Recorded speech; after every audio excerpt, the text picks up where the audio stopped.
Se tem uma coisa que eu me lembro com muita saudade dos anos 80, são os filmes de terror. Embora a gente teve ali, a Hollywood dos anos 80 atendeu todos os gostos, seja para comédia, seja para aventura, seja para romance, drama. E ali também naquela época despontaram grandes diretores como Steven Spielberg, John Dante, Richard Donner, a gente teve ali Tobe Hooper, Wes Craven, tivemos também ali Joel Schumacher e todos os grandes diretores que despontaram nessa nova levada de filmes. E quem achava que lá naquele momento Hollywood não poderia superar, se enganou. Porque mesmo com todos os slashes, filmes de slash como Sexta-feira 13, Halloween, né, e outros filmes como Lobisomem, Drácula, que saíam a cada ano de forma diferenciada, Hollywood também, já naquela época, já trabalhava com os remakes. E tivemos bons remakes. E um dos remakes que eu queria destacar agora, hoje, nessa nossa resenha, para comemorar os 35 anos desse sucesso cor-de-rosa, é A Bolha Assassina. Eu sei que esse filme, para muitos jovens que talvez me assistam nesse momento, seja muito novo, mas para aqueles que têm acima de 30 anos, 40 anos, vai se lembrar muito bem, com saudade desse filme. Um filme que tem tudo, comédia, suspense, terror, horror. E A Bolha Assassina ficou famosa também por colocar uma espécie de sci-fi diferenciado, onde uma criatura gosmenta cor-de-rosa que vem do espaço aterroriza uma pequena cidade. E olha, poucos filmes conseguiram alcançar a bilheteria que ele alcançou. Mesmo que não tenha ganhado muito dinheiro no seu lançamento, com o passar do tempo, esse filme se tornou um clássico. E é sobre ele que vamos falar. São 35 anos de uma gosma cor-de-rosa.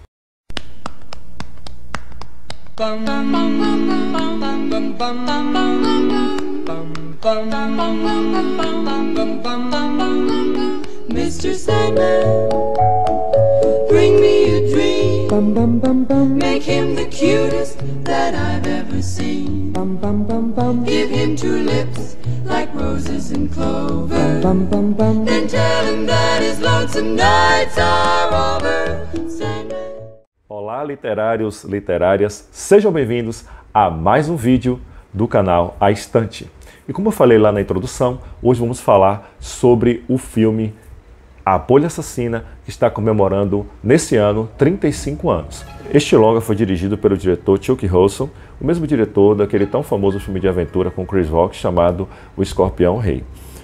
No início das gravações, o filme teve alguns reveses, como a verba não era tão promissora para que o filme saísse do jeito que ele queria, mas o diretor ele foi bem criativo ao tentar transformar a verba que tinha em uma coisa mais ampla que pudesse abranger não só os seus desejos, mas também o que estava colocado ali no roteiro. Ele queria fugir um pouco do primeiro filme de 1958 chamado A Bolha. Tanto é que o nome do filme, aqui no Brasil, eles colocaram a alcunha de A Bolha Assassina. Como sempre, o Brasil procura colocar títulos, eu não sei se seriam mais atrativos ao público ou são títulos que acabam dando spoiler. Assim foi o caso, como já expliquei aqui há algum tempo atrás, de Salem Slot, que colocaram A Hora do Vampiro, estragando ali todo o enredo do livro e posteriormente do filme. O filme vai acontecer numa pequena cidade da Califórnia, onde uma criatura gosmenta que vem do espaço, né, vai cair nessa cidade e vai trazer pânico para todos. O que eu posso dizer aqui é que o filme ele já inicia fazendo aquele plano de câmera por cima da cidade. Eu achei muito legal isso, quando o diretor ele faz aquela varredura muito ampla, né, do céu, mostrando que a ameaça não está na terra, mas está no céu. E ele vai mostrar ali algumas bolas de fogo que vão caindo, né, antes mesmo de iniciar o filme. E já nos créditos de abertura também ele mostra a cidade, como a cidade é, como ela se desenvolve, mostra uma cidade ali que está meio adormecida, que está acordando, né, em um dia novo e que será um dia diferente, tratando aqui dessa visita inesperada desse ser, né, de outro planeta. A verdade é que essa substância gelatinosa é descoberta por alguns estudantes e à medida que ela vai consumindo a carne dessas pessoas, né, ela vai se tornando maior e cada vez mais disforme, e a sua cor de rosa, aquele rosa brilhante, acaba atraindo os curiosos, né? E uma vez caída aqui na Terra, ela vai encontrar tudo o que ela quer, que é justamente essa nova forma de alimento, que seria a carne humana. E a criatura ela vai se alimentar de carne, de ossos, de tudo. Na verdade, o que a gente pode entender aqui nesse filme é que o filme pode ser também uma crítica social, se a gente for olhar os olhos de hoje, porque na época era tudo diversão. O filme estava desprovido de qualquer pretensão de ser um filme de sucesso, de ser um filme clássico, de ser um filme para atender à realidade do mundo que a gente vive. Porque hoje, quando se faz um filme, a gente acaba questionando, mas isso não pode acontecer, isso é mentira, como é que isso foi acontecer? Esse cara não morre. Mas naquela época, quando a gente tinha, nos anos 80, verdadeiros brutamontes como Jason Voorhees, como Stallone, como Chuck Norris e outros que acabaram fazendo filmes onde se tornavam brutamontes resistentes a bala, a tiro, a fogo, a tudo que a gente pudesse imaginar, os filmes eram mais divertidos, porque eles eram desprovidos desse politicamente social, desse politicamente correto e de atender essa verdade iminente que todos nós temos de querer explicar tudo. Na época, não havia essa intenção. Eu lembro quando eu assisti ainda em VHS, do saudoso VHS, quando a gente ia na locadora alocar, eu lembro que eu tive que entrar numa fila para reservar esse filme e só depois do terceiro final de semana eu consegui pegar. E eu fiquei muito maravilhado com o filme. Mesmo que o roteiro do filme ele vá passeando por esse universo adolescente, que é importante para montar o roteiro dentro da proposta que o diretor queria, até porque o diretor ele buscou um roteiro jovial, divertido, mas não abriu mão do suspense, da tensão e do terror, sem ter a preocupação de alimentar essa vontade desenfreada que nós temos de dizer o que é verdade e o que é mentira, o que pode ser dentro da física aceito ou não.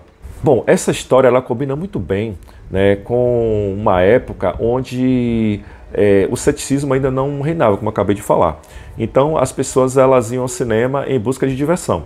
Eram chamados blockbusters, né? Que hoje ainda tem, mas a gente percebe que hoje os blockbusters estão bem invadidos pelos filmes de super-herói, que inclusive já estão se tornando chatos, né? Dificilmente você vai ter um filme inteligente, um filme que procure mostrar que o cinema é para se divertir. E quando você vai ao cinema para ver um filme sério, você vai ver um filme sério e você não vai buscar ali respostas que contradigam a sua realidade ou as leis da qual você está inserido. Digo as leis da natureza, as leis da física.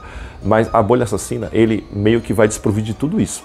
Ele vai ali com a intenção de mostrar que o intuito ali é divertir e ao mesmo tempo assustar. Aqui a gente pode encontrar vários jumpscares, e eu acho muito interessante isso, porque o diretor ele vai trabalhar de forma bem sutil, bem sucinta, mas ao mesmo tempo ele não vai abrir mão de uma história divertida e de uma história bastante envolvente. Eu acho que isso eu faço questão de frisar bem isso, porque é bem importante, mesmo que seja ali pautado nesse universo totalmente fantástico. E essa preocupação de tornar os eventos palpáveis, né, a condição de mundo que a gente vive, também não foi uma proposta do roteirista, porque, na verdade, o que ele buscava trabalhar era uma imersão nesse universo sci-fi inovado que estava começando, e a gente vai perceber que quando lá em 79, quando a gente viu o filme de Ridley Scott, né, daquele diretor que estava iniciando sua carreira no cinema, Alien, o Oitavo Passageiro, que era um filme mais sério, né, e a gente vai ver agora que A Bolha Assassina, particularmente, eu vejo como quase que os filmes são muito parecidos, embora A Bolha Assassina seja um filme mais descontraído, né, que aposte muito mais na diversão, né, no sangue, né, e não na sutileza que a gente vai perceber ali em Alien, tá? E outro ponto que eu gostaria de colocar aqui, eu assisti os dois filmes, tanto de 1958 quanto de 1998. E vou dizer para vocês, a nova versão, o remake, é muito mais divertido. O aspecto fantástico desse filme vai se destacar desde o início do filme, como eu falei para vocês ali, quando a câmera vai passeando sobre o céu, buscando ali uma explicação, deixando aquele ar ali de suspense, né, para que a gente possa entender que o filme ele vai trabalhar essa questão do fantástico, ou seja, aquela coisa que vem, né, da galáxia. Até porque, gente, dos anos 80, anos 70, principalmente dos anos 50, o medo do desconhecido, principalmente dos alienígenas, era uma coisa que permeava muito o cinema. E era importante porque isso trazia para o cinema uma forma diferente de enxergar os monstros. Até porque a gente estava muito acostumado com os monstros da Universal. Drácula, lobisomem, o monstro do pântano, a múmia, o homem invisível, o Frankenstein. Então, assim, essa nova ideia de que a ameaça vem do espaço estava começando a permear de forma diferente ali. E aqui no filme a gente percebe também que o estilo trash, né, do filme trash, ele não vai ser muito trabalhado só na questão dos ataques, tá? Ele também vai ser trabalhado na aparição da criatura, vai estar se usando ali aquela técnica CGI, que eu acho muito interessante, e isso foi muito legal porque a gente não tinha ainda aquela forma de computador, né? O computador ainda não estava tão eminente como está hoje, e eu acho que o que estraga muitos filmes de terror de hoje é essa questão computadorizada. Naquela época não, o CGI estava ali para dar um efeito elegante, um efeito mais prático aos filmes. Isso aqui você vai encontrar muito no filme, principalmente quando a gente vai ver a aparição da criatura de uma forma bem legal. Esse excesso de violência, dessa gosma que acaba deteriorando, né, a carne em contato com o ser humano, traz uma coisa bem legal para o filme. Mas também é que eu quero destacar que, além de todo esse terror que o filme vai trazer, traz também boas situações de humor. Aqui a gente vai ter aquela coisa clássica dos filmes dos anos 80 de terror. Vai ter ali o adolescente que vai estar sempre ali criando problema, o adolescente rebelde que não se encaixa com a sociedade vigente. Vamos ter ali o xerife durão, que vai estar sempre buscando o culpado e sempre vai estar batendo na porta errada. Vamos ter ali o filhinho do papai, aquele cara rico que está na universidade, que quer conquistar a garota que todo mundo quer pegar. Vamos ter a mocinha, a inocente, aquela que vai estar ali sempre rodeada de bons garotões e que vai no final acabar se apaixonando pelo adolescente rebelde. Vai ter também aquele grupo, né, o do Brutamonte, do cara que está ali sempre para comandar a galera, o que manda. Vai ter também um tiradinho engraçado. De qualquer forma, não vamos ter aqui o politicamente correto hoje, que não se pode mais fazer nenhum tipo de brincadeira, onde você é censurado. Nesse filme não tem isso, eu acho muito legal, mas não há desrespeito racial, não há desrespeito de gênero. Por outro lado, a trajetória desses personagens e o enredo também acaba sendo um ponto forte do filme. A gente vai acompanhar a história de um adolescente rebelde que não se encaixa nessa sociedade e vai, de certa forma, acabar cruzando o caminho dele com a menina, né, a mocinha do filme, que aqui é interpretada por uma jovem muito bonita. É interessante falar que esse elenco não é um elenco muito conhecido da época, e a história, eles acabam se encontrando, né, na segunda aparição do monstro que vai inicialmente atacar um mendigo, né, que vai pedir socorro, né, para esse adolescente e para essa mocinha, que vai levá-los ao hospital, e ali começa todo o terror. A cidade acaba sendo atacada de diferentes formas, diferentes maneiras, onde a criatura, através da rede de esgoto subterrâneo, vai acabando entrando de casa em casa para acabar se alimentando de vários personagens. Então, assim, há um clima claustrofóbico dentro do filme, onde a gente acaba sendo levado para de uma forma ou de outra, para um clima de tensão, sem saber onde a criatura vai aparecer, de que forma ela vai aparecer, até porque ela não vai ter uma forma muito definida. E a cada morte criativa que a gente vê aqui no filme, a gente vê que o cinema realmente, hoje em dia, se perdeu, né? Principalmente o cinema de terror. E é muito, mas muito raro quando você encontra um filme de terror onde se valoriza toda essa sutileza, essa elegância dos assassinatos, né? Que era muito legal e que acaba levando a gente para um ápice, né, diferenciado. E aqui eu quero tecer uma crítica para esses jovens de hoje, né, que muitos chamam de jovens Nutella, né, aquele jovem que não aguenta ver sangue, aquele jovem que não aguenta assistir um filme de suspense, que vai buscar alguns filmes aí diferenciados. Nada contra, acho que cada um assiste o que quer e se sente bem da forma que quer. Mas na nossa época, principalmente os jovens da minha turma, eu posso dizer assim, a gente buscava o filme não sanguinolento, né, mas o filme que tinha mais tensão, o filme que mais alertava a gente e que nos atraía, principalmente pela capa, como vocês podem ver aqui por esse filme aqui. Uma capa dessa aqui atraía bastante, né? Atraía bastante a gente. E o filme A Bolha Assassina, ele nos atraiu desde a capa, do enredo, da chamada na televisão. Sim, porque tinha chamadas nos comerciais de TV, não tínhamos internet ainda, então a gente tinha que estar acompanhando a televisão e no trailer dos filmes que a gente pegava, tudo em VHS. Tinha os banners, os cartazes das locadoras, a gente vinha do colégio, passava na porta das locadoras, aquele banner brilhante, cor-de-rosa, atraía a gente demais. Então, assim, hoje a juventude, a não ser os games, que são cada vez mais violentos, muitas vezes não querem assistir um filme de terror e preferem assistir, ou quando vão ao cinema, né, preferem assistir filmes mais leves. Então eu teço essa crítica aqui, porque é importante ir ao cinema, valorizar o filme de terror quando ele é bom, tá? Porque nem sempre o filme é bom.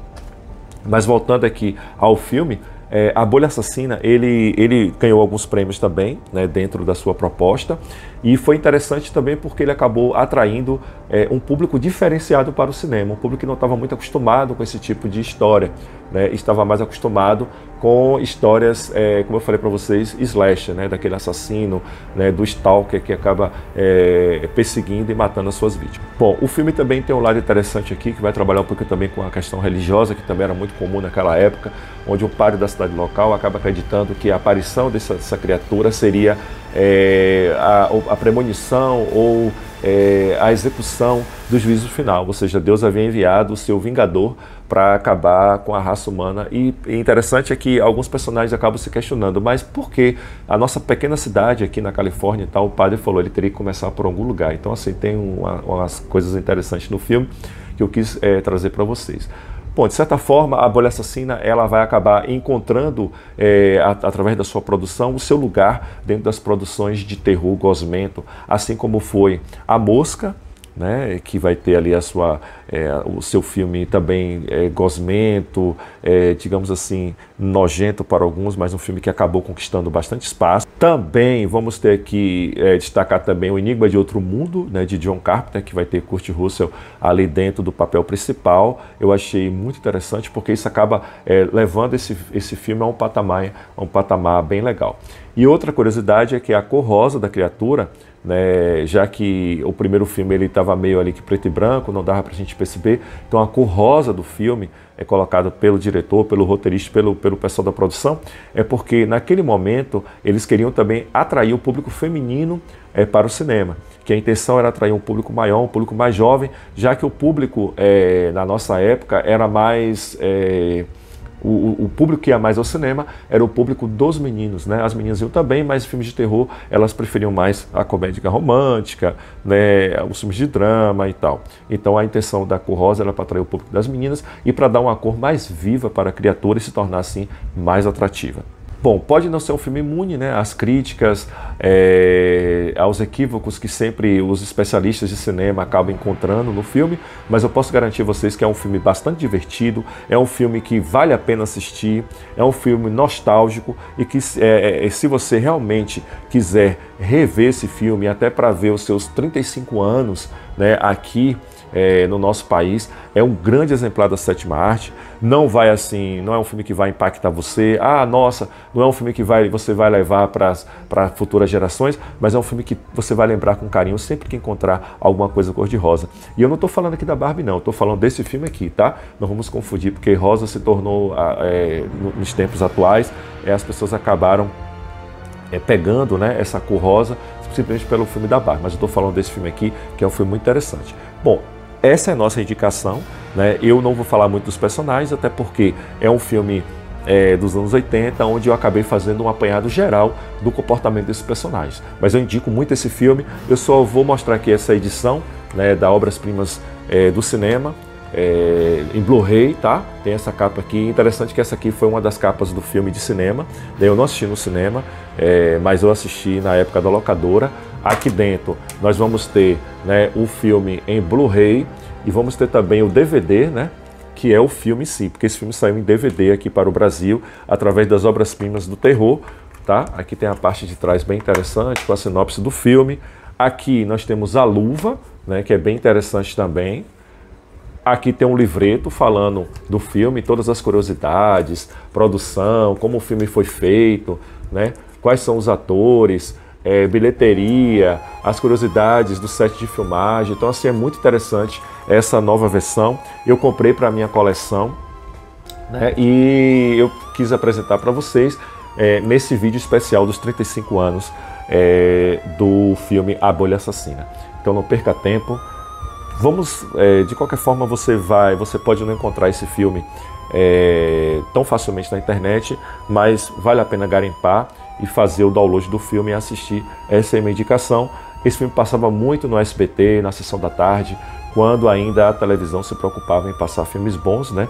Hoje, infelizmente, nós não temos mais isso, a não ser quando você tem a TV por assinatura, que você vai ter ali, principalmente no Telecine Cult, né? Que geralmente passa alguns filmes interessantes, tá bom?